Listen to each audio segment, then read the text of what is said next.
आज जो टिप्स मैं आपको बताने जा रही हूँ वो किसी टॉपर के लिए नहीं है, बल्कि एक एवरेज स्टूडेंट के लिए है जो बेवकूफ तो बिल्कुल नहीं है, पर बस उसको थोड़ी सी हेल्प की जरूरत है ताकि वो अपनी पढ़ाई में अच्छा परफॉर्म कर पाए और अपने एग्जाम्स में अच्छे मार्क्स ला पाए।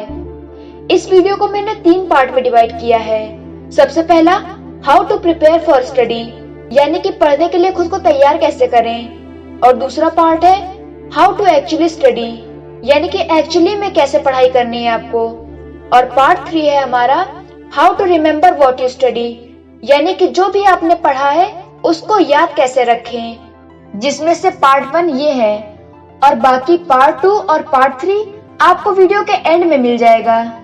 तो सबसे पहला पार्ट है हमारा how to prepare for study, यानी कि खुद को पढ़ने के लिए तैयार कैसे करें। तो इसके लिए सबसे पहली हैबिट जो आपको अपनानी है वो है प्राइमिंग। ऐसा हमारे साथ कई बार होता है कि जब हम पढ़ने बैठते हैं तो हमारे दिमाग में कुछ भी नहीं जा रहा होता है, पर बस हम किताब देख रहे होते हैं। ऐसी सिचुएशन में अपने मन को पढ़ने के लिए तैयार करने के लिए जो भी चैप्टर या बुक आप पढ़ रहे हो उसका इंडेक्स, हेडिंग, सब हेडिंग और डायग्राम देखिए।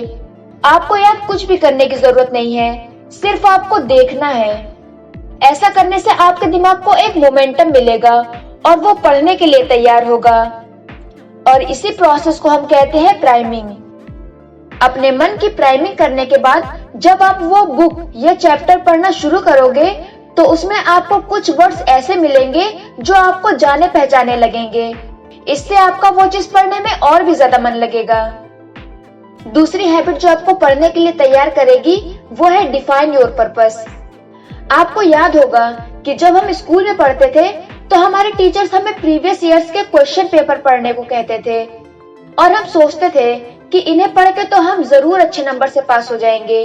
पर ऐसा करने का पर्पस सिर्फ पास होना ही नहीं होता था, बल्कि जब हम प्रीवियस ईयर के क्वेश्चन सॉल्व करते हैं ना तो हमारा एक माइंडसेट प्रिपेयर होता है कि हमें उन क्वेश्चंस को सॉल्व करना है, जिससे हम उस क्वेश्चन के बारे में, उस चैप्टर के बारे में और जानना चाहते हैं। इसी तरह आप भी कोई भी चैप्टर पढ़ने से पहले उसके लास्ट में जो क्वेश्चन दिए गए होते हैं पहले उसे पढ़िए और फिर उसके बाद चैप्टर पढ़िए। ऐसा करने से आपको चैप्टर का एक ओवरव्यू मिल जाएगा, जिससे आपको चैप्टर अच्छी तरह समझ आएगा।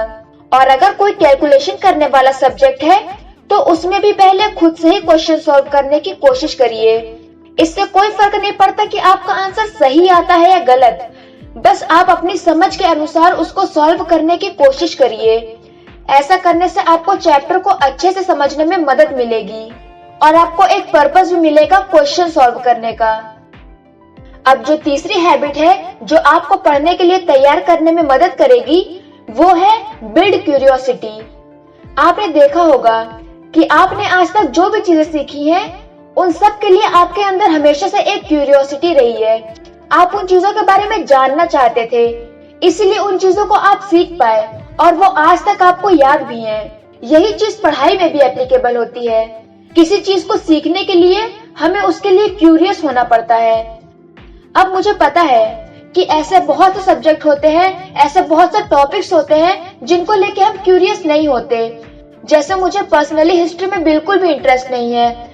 मुझे कोई इंटरेस्ट नहीं ये जानने में कि कौन सा मुगल किंग कब आया और उसने कौन सी लड़ाई लड़ी और कहाँ लड़ी, पर फिर भी हमें पास होने के लिए तो ये सब पढ़ना ही पड़ता है। तो ऐसे केस में हम अपने अंदर क्यूरियोसिटी कैसे बिल्ड करें? तो इसके लिए हमें ये जानना जरूरी है कि मुगल एम्परर के पहले हमारा देश कैसा था। ये हमारे अंदर एक क्यूरियोसिटी बिल्ड करेगा ये जानने के लिए कि मुगल्स के आने के बाद हमारे देश में क्या क्या बदला और हमारे देश का क्या क्या नुकसान हुआ। ऐसे ही मैथ्स में भी होता है कि हमें कोई इंटरेस्ट नहीं होता है डिफरेंशिएशन, इंटीग्रेशन या ट्रिग्नोमेट्री के क्वेश्चंस में, पर अगर हमें ये पता चल जाए कि इनका रियल लाइफ में क्या काम है, कौन सी जगह ये हेल्प करते हैं, तो हमारा इन्हें सीखने में इंटरेस्ट अपने आप आ जाएगा। हमारे अंदर क्यूरियोसिटी अपने आप आ जाएगी इसको सीखने के लिए। इसीलिए हम लोग 11th क्लास में अपने करियर चॉइस के अकॉर्डिंग ही स्ट्रीम चुनते हैं। जैसे जिन्हें आर्मी में जाना होता है या इंजीनियर बनना होता है तो वो मैथ्स लेते हैं, और जिन्हें डॉक्टर बनना होता है वो बायो। मतलब ये है कि हम जो भी बनने के लिए क्यूरियस होते हैं हम उसी सब्जेक्ट को चूज करते हैं। तो इस वीडियो में हमने 3 तरीके सीखे खुद को पढ़ाई के लिए तैयार करने के लिए, जिसमें से सबसे पहला है प्राइमिंग। कोई भी चैप्टर या टॉपिक पढ़ने से पहले उसकी हेडिंग, सब हेडिंग और डायग्राम देखिए। आपको याद कुछ भी करने की जरूरत नहीं है, पर बस उसे देखिए। दूसरी हैबिट, डिफाइन योर पर्पस। अपने पर्पस को सिर्फ एग्जाम में पास होने की बजाय क्वेश्चंस को सॉल्व करना बनाएं। और तीसरी हैबिट, बिल्ड क्यूरियोसिटी। क्यूरियोसिटी हमें हेल्प करती है चीजें सीखने में और याद रखने में। इसलिए जिन टॉपिक्स के लिए आप क्यूरियस नहीं हो, उनके लिए क्यूरियोसिटी बिल्ड करिए। मैं प्रेरणा हूँ। अगर आपने चैनल को अभी तक सब्सक्राइब नहीं किया है तो चैनल को सब्सक्राइब कर लीजिएगा और बेल आइकन को दबा दीजिएगा ताकि आपको इस चैनल पे आने वाले ऐसे ही मोटिवेशनल वीडियो की नोटिफिकेशन सबसे पहले मिले।